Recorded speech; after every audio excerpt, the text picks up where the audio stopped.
First of all, I'd like to say I'm against the ordinances as proposed. I have not seen the maps, and professionally speaking, I feel it is, what's the best word? I think you should be embarrassed to have proposed this without a map.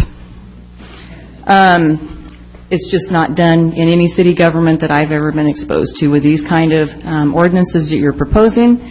To not have a map to talk about the zones, I'll stop there. As I spoke in February, I recommended at that time that you do conduct an economic analysis or an impact study. I know everybody has spoken tonight. We all know the impact, but I haven't seen the council do anything to take measurements and collect data on economic analysis, on impact of, from what we hear as far as police action. I just don't see the data. And I'm not sure, the consensus committee and things, you gathered data through them, but it doesn't appear that the efforts the consensus committee took and made have been recognized.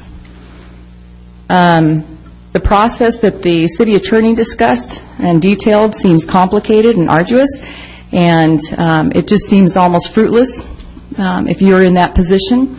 I'm in Rhodes End, so at this point, we're excluded, at least at this point. But for the folks that are in those zones, it seems arduous and punitive. Again, I'm talking a little bit about perception here, guys, all right? I recommend that the records should stay open for at least another 30 to 60 days because, as you've heard tonight, there's confusion, there seems to be information, there's a perception of bait and switch.